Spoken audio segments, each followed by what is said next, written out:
Sometimes I kind of feel like I'm living my life as if I'm watching, like, my brother or someone play a video game where I'm experiencing everything, but I have no control over what's going on.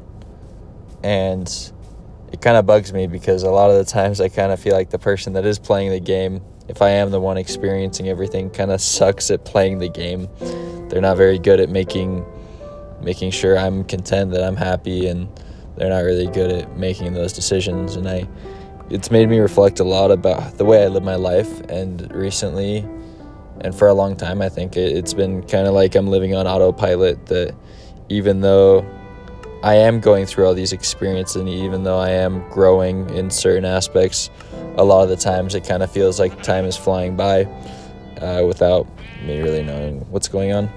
And so I kind of wanted to make this video to talk about some recent studies I've been doing about the subject of becoming more happy and more connected.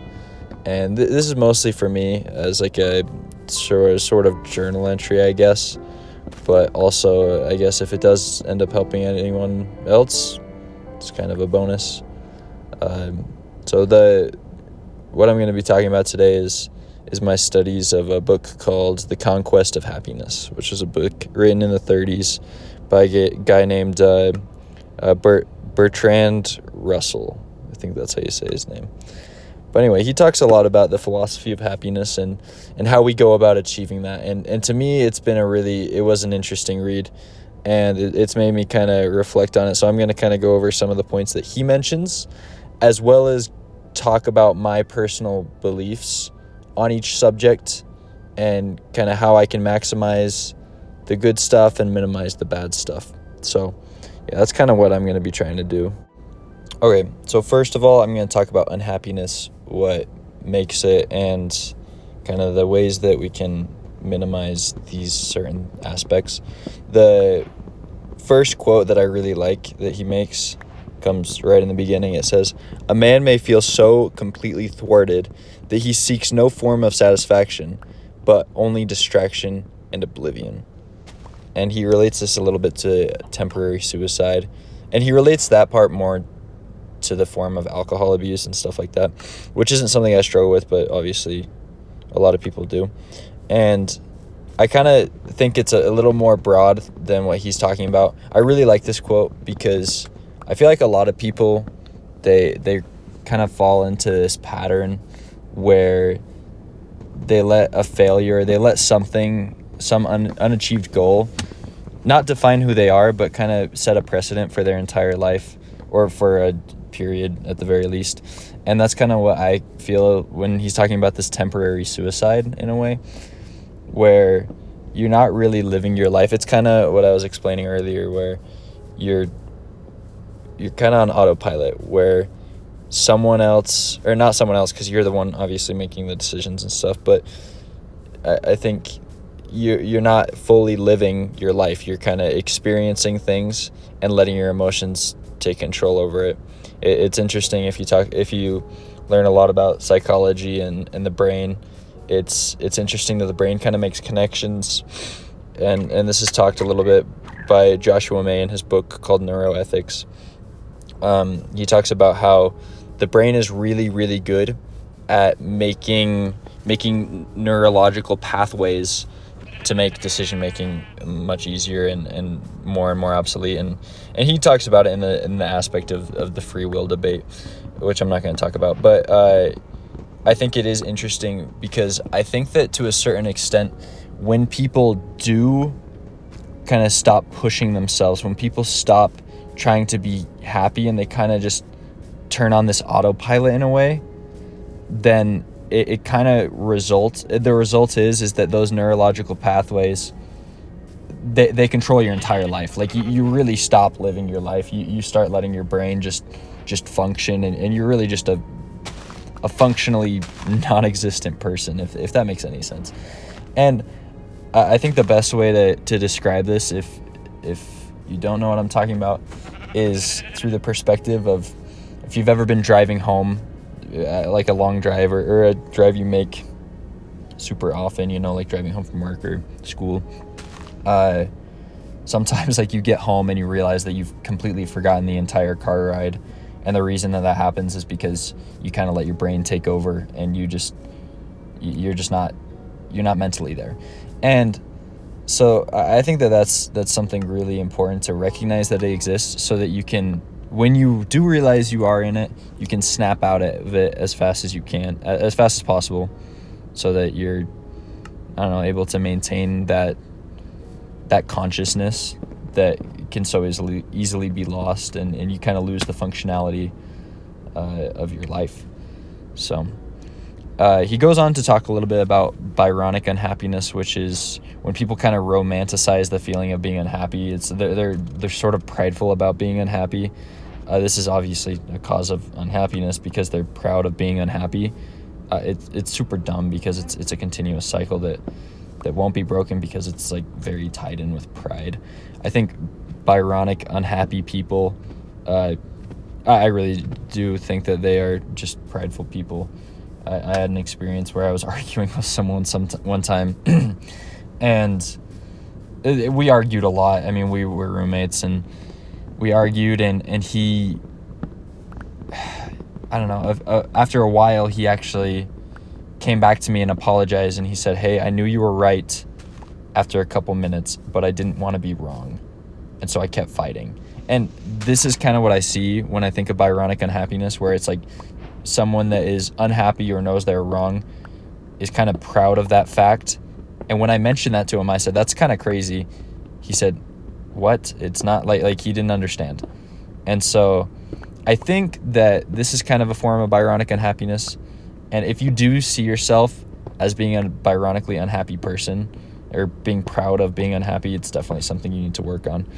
I don't think it's something that I typically struggle with, but yeah. Another trigger for unhappiness that he talks about is competition. When people obsess over like a feeling of success and only look to improve like a usually monetary value, I don't think it's very common for happiness to be found. And he talks about this mostly in a work aspect.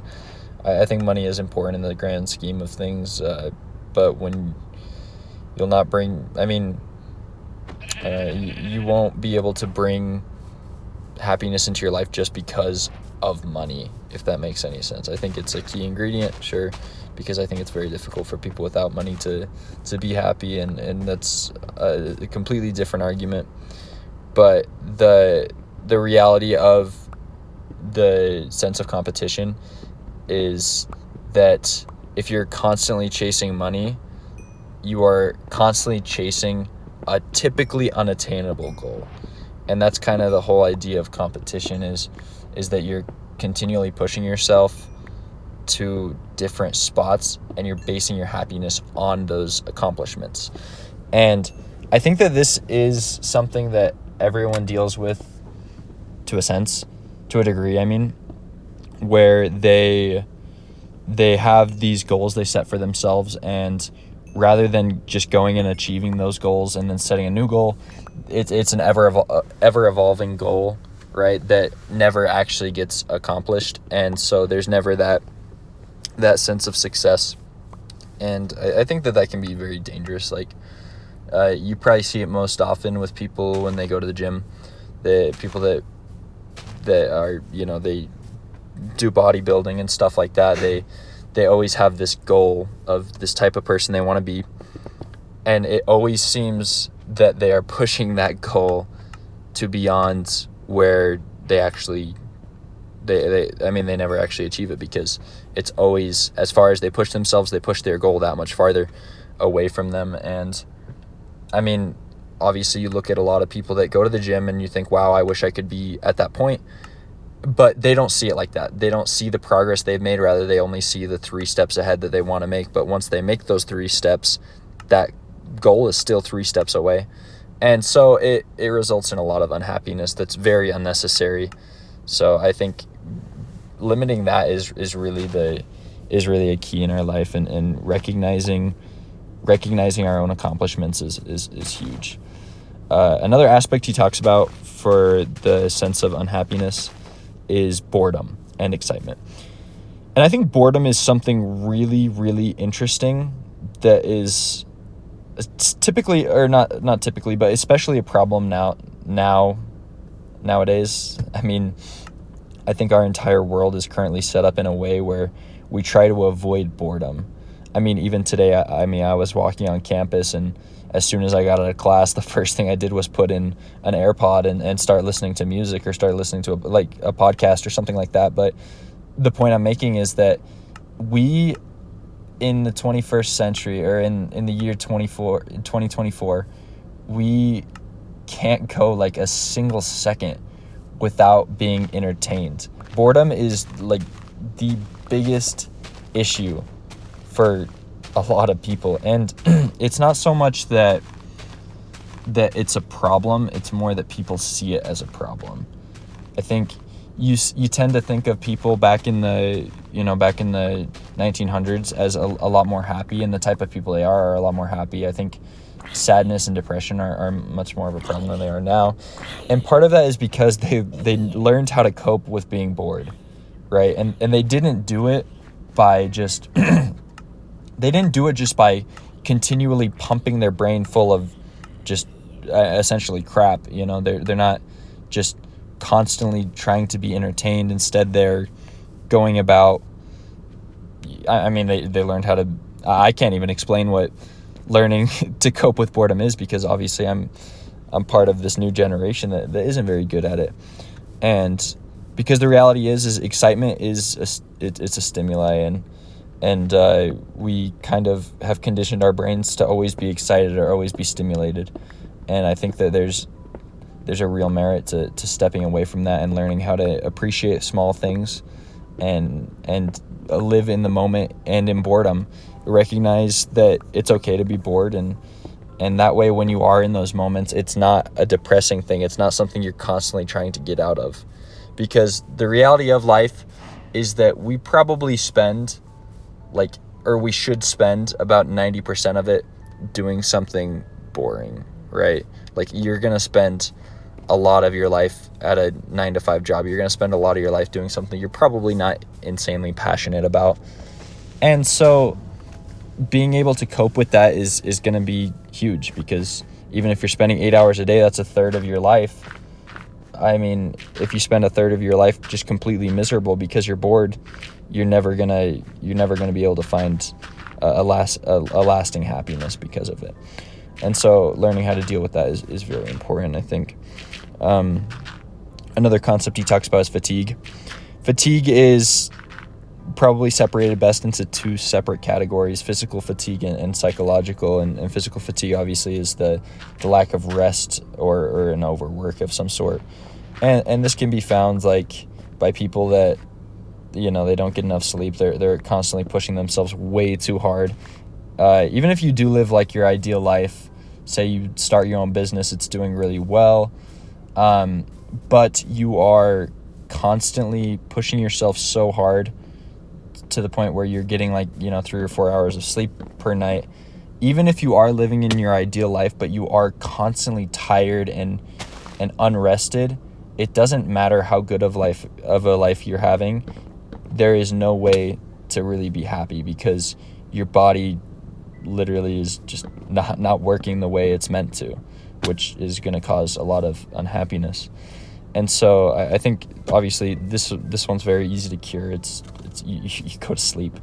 So if you're just staying up all night watching YouTube or TikTok, obviously and you're constantly unhappy and feel like you get no sleep, obviously the best way to fix that is to turn off your phone and go to sleep.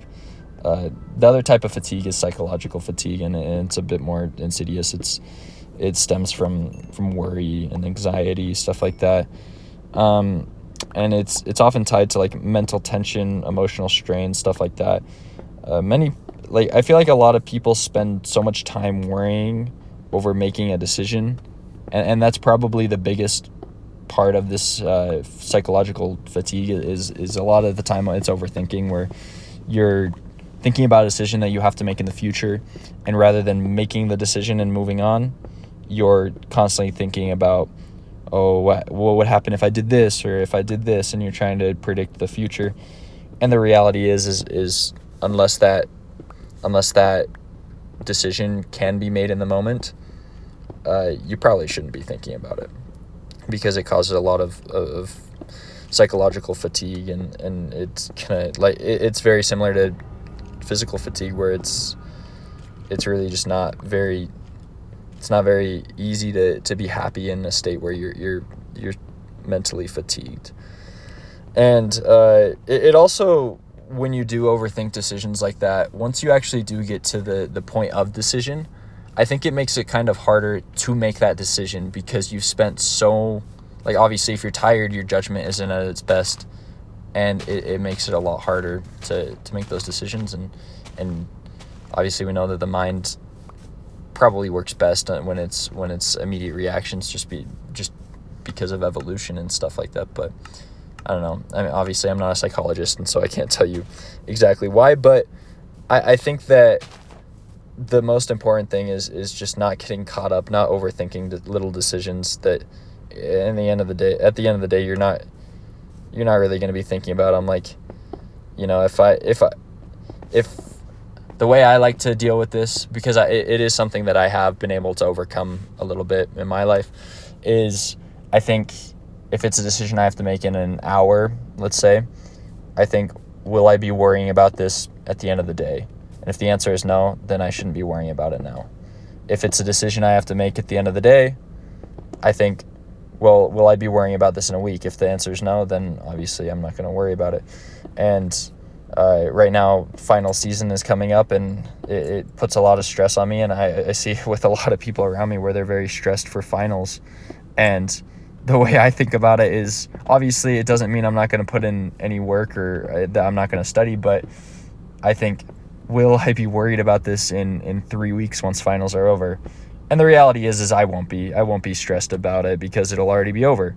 And so I'm not stressing about it now. I know that I'm going to be able to put in the work, and the stress really does nothing other than diminish my results. It diminishes the hard work that I will put in to make it better.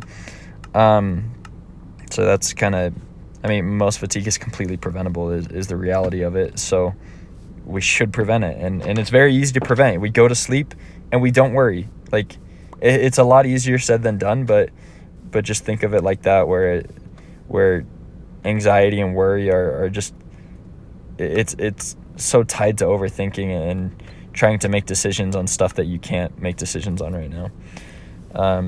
Going on, I'm going to talk a little bit about envy. And I think envy it's obviously, I think it's one of the easiest things to cut out of your life. It's just the comparison of yourself to other people in certain aspects. And it's not super easy to explain how to not be envious of other people. I think a way that Russell puts it in his book is he talks about the fact that we can't really live our lives, or we can't have everything in life, right? I can't, if I have desires to be a teacher, but I also want to be a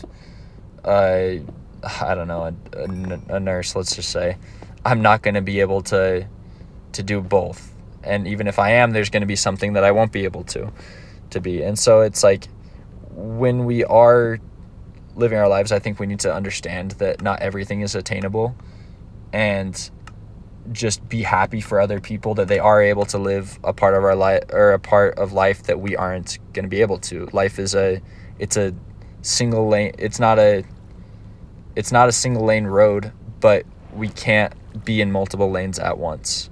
We have to decide where we are, and we can't drive every car on the road. So that's kind of how I see envy, is like, if someone has made more money than you, it's like, the reality is either they started at a better spot than you, or they took a better route than you. And so that's good for them. And if you'd like to get over to that route, you have to completely change what you're doing. And that, where they're just farther ahead on the road. So it doesn't really matter to you what they have, and there's no reason to be envious of it. And it's fine to make goals based on other people and their decisions. And like, for example, I have a friend that's very successful in the field that I'm studying, and I'd really love to one day get to where he's at. And that's not me being envious, that's me setting a goal for myself. And I mean, I'm obviously very happy for him, and I feel that I'm on the same road he is, but that doesn't mean that I need to let that make me unhappy. Moving on, just very briefly, talks about a sense of sin, and what this is mostly when people feel like they've done something wrong in their lives, and they for some reason never let it go, they never move on. And so I think just being able to forgive yourself, very important as well. Going through them, another one, persecution mania, which is pretty much just an irrational belief that others are hostile and conspiring against you. Another like very I guess bizarre thing that a lot of people face in their lives. Once again, it's hard for me to relate to this because I don't relate to it all, but it's when, like, you know, you feel like everyone's out to get you, but the reality is pretty often I'd say no one's out to get you. I think there's a joke I read. It's like someone said that I forget the context, but someone says that they're always worried about what others are thinking of them, right? Or that someone, and his friend always says, "Oh, don't worry, they're not." That's kind of how I feel like it. I feel like no matter what happens in my life, I feel like very few people are actually paying attention to what I'm doing because they're so focused on themselves. And I've studied enough psychology to know that is usually the case, that human beings are extremely selfish, and that's just how we are. And so it's not rational to believe that people are out to get us, or that people are constantly thinking negative of us. Like, they're usually not thinking of us. That's just the reality of the situation. But moving on, a fear of public opinion. It's the same thing as what I just talked about. It's like reality is not a lot of people think of us generally, unless you really have made it, or unless you're in some sort of actual relationship, like a physical relation or a relationship with someone. Usually people aren't thinking of you. Now I'm going to move on from the unhappiness and talk about happiness, and talk about how we can become happier people and how we can maximize these things. So the other things talk about, like, making them as small as possible, if not completely diminishing them out of our lives. Now talk about the complete opposite. And I think I really like this quote that he gives. He says, "If all of our happiness is bound up entirely on our personal circumstances, it is difficult not to demand of life more than it has to give, and to demand too much is the surest way of getting even less than possible." And so this kind of goes back to the point I was saying earlier, where we can only be in one lane at a time, where we can't be in every single car on the road, and to kind of expect to be doing multiple things at once, or to be achieving multiple things at once is not only unrealistic, but it actually kind of pushes you back. And the reality is that, I mean, happiness it's all based on us. It's very achievable, and it can be difficult. I mean, I don't know what to say. The first point he talks about is zest, and this is obviously in a sense where someone enjoys life a lot. And he gives a quote that I really like here. He says, "Suppose one man likes strawberries and another doesn't. In what respect is the latter superior?" Like, why is it okay for us to criticize someone for being happy, right? It's like, I think I had a different roommate that really, really, really made me mad. And it was because he was always so happy. And I was just always mad. I was like, dang, this guy is so unrealistically happy that it just doesn't make sense to me. And the more I kind of stopped and thought about it, I mean, like, really, I'm the one losing here, because I'm thinking about this guy and how he's always happy. But, like he's happy. It doesn't matter to him. Like, he doesn't care. And so I think that it's really important for us to, I don't know, we need to, first of all, not judge other people for being happier than we are. I think that kind of goes back to my point on envy, but I mean, it really someone that enjoys something is better than the person that doesn't, because they find joy in something that the other doesn't. And, that's just kind of the reality of it. I think finding joy in small things is very, very good. The more someone's interested in something, the more opportunities for happiness that person is going to have in their life. And so I think it's really important to maximize that. Moving on, affection, and that's like a protection against insecurity mostly. I think finding beauty. I'm reading a quote. It says, finding beauty on an island after a shipwreck because it's oh my gosh. No, he gives an example of finding beauty on an island after a shipwreck. It is different from like viewing the waves from a great boat.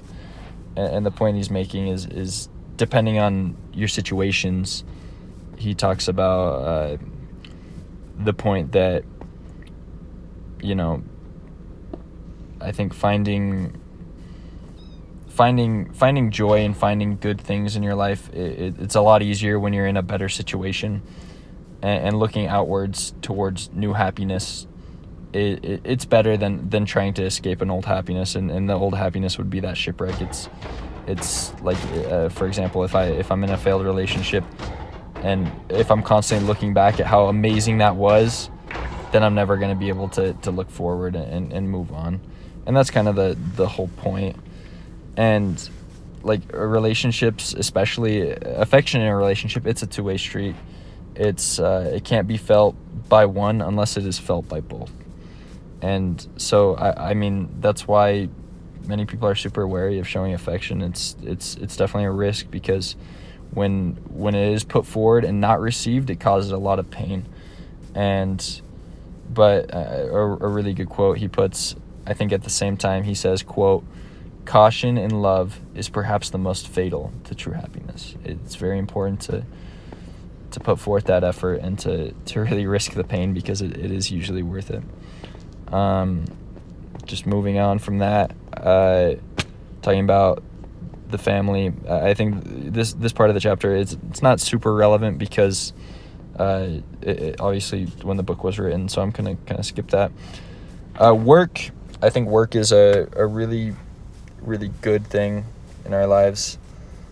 Work is probably the most important part of being happy. I think that the biggest issue that people run into nowadays is that sense of idleness that I kind of mentioned earlier, that's found in boredom.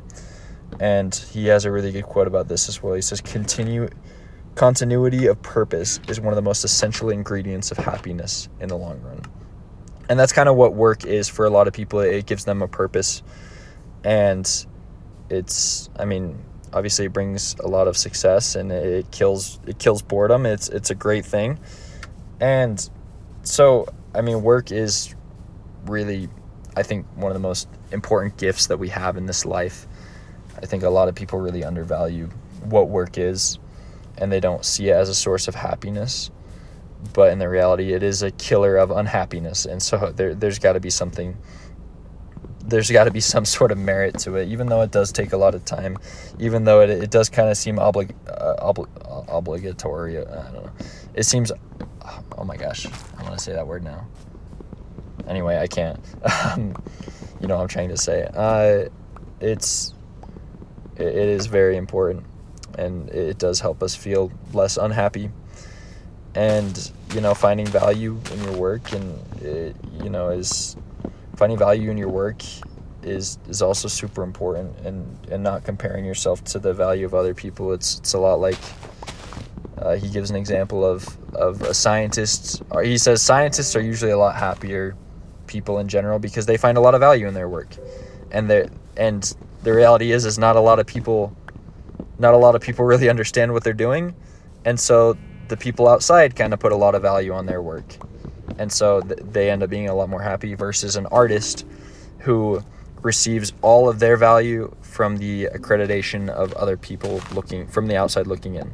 And so the artist will typically be a lot less happy, a lot more unhappy. And so it's just all about focusing on the one rather than the other, trying to either ignore what's going on outside and find value in your own work, or or really make sure that there is value in your work in the first place, and make sure other people understand that. He goes on to talk about personal interests, which is just a fancy way of saying hobbies, is what I found. And the important thing about hobbies is to make sure that it is a skill. There is some sort of progression, but it isn't tied down to anything. And the reason that this is super important is because, like, you still get that sense of progression. You still feel like you're improving. But on the other hand, because you don't have like any sort of constraints, you don't have anyone pushing you to develop these hobbies, you get to relax because of it, and you really do get to enjoy something that you enjoy. And this is obviously another extremely important thing. If you don't have hobbies, you need them, because they are so important.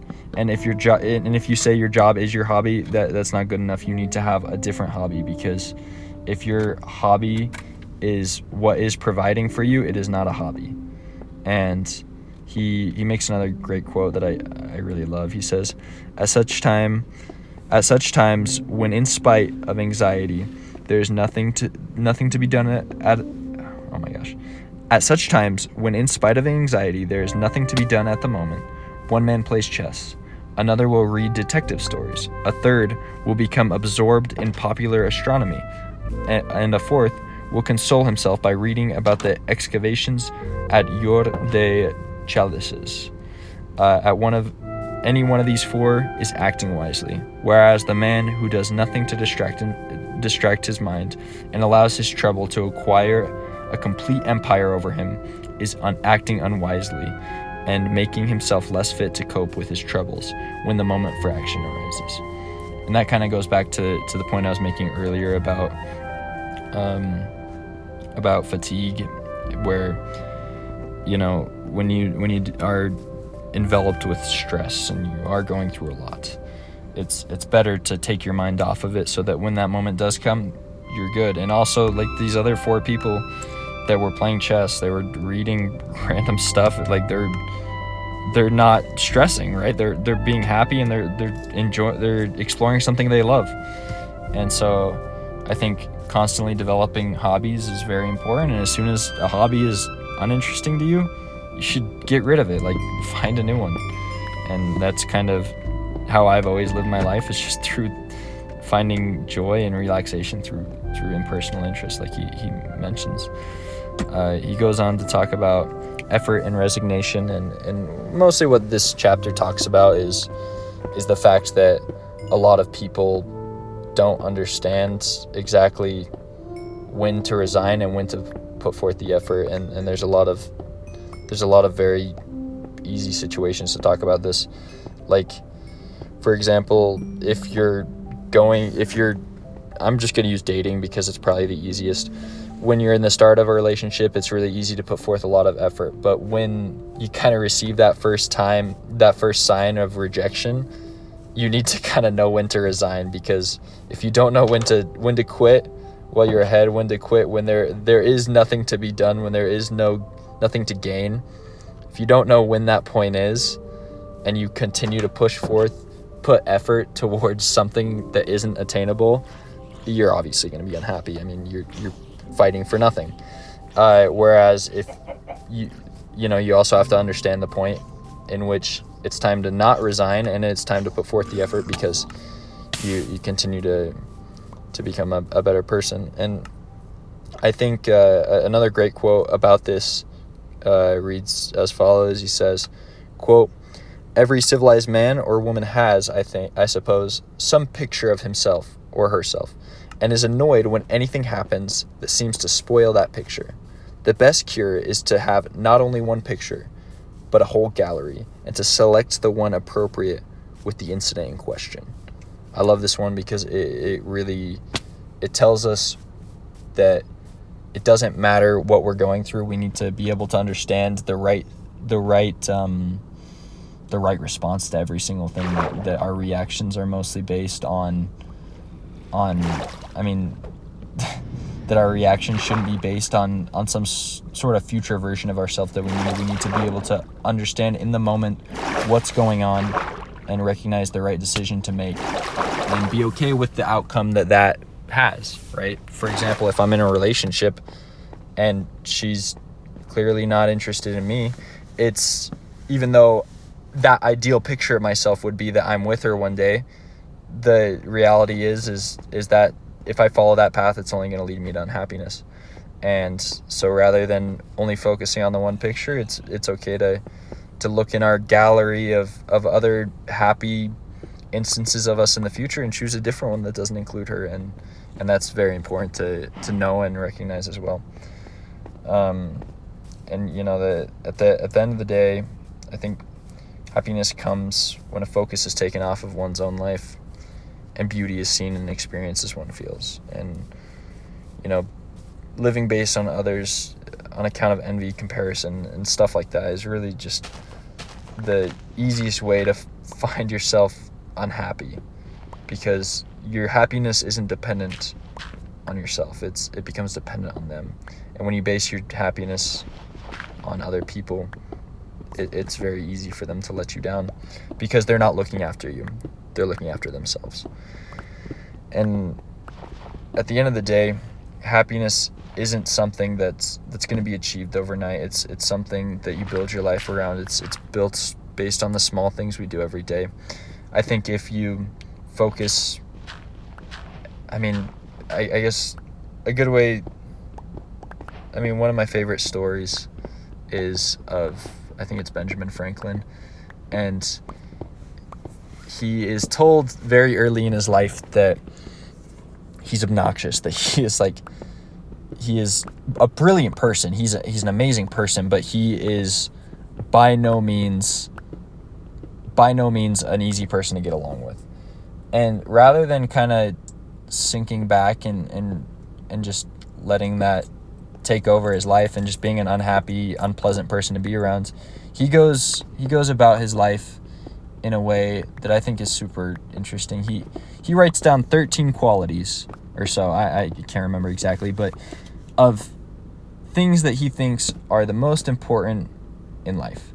And every single week he would choose one, and in a notebook, in a small notebook he'd carry around, he would talk about the victories and the defeats each day of that specific quality. For example, if the quality he chose for that day is charity, every single time he was charitous, I don't know if that's a word, he would write it down in his book. But on the other side, every single time he was selfish, he would write that down. And he would do this so often and became so much more aware of himself that it got to a point where he realized that he was writing down, after a long time, obviously this, like I said, it didn't happen overnight, he was writing down a lot more victories than failures. And I think that that's a really important thing to bring into our life. If we're not aware of our actions, it's going to be impossible to escape this detached version of life that we live in. It's going to be impossible to become something greater because we are not actually living our lives. If we are not constantly improving, we are constantly falling back, and we're letting our brain run itself. We're not really living. And I think that that's the most important thing we can do in life is recognize how to be conscious and recognize that happiness mostly comes when we stop trying, and to constantly put forth that effort so we keep trying.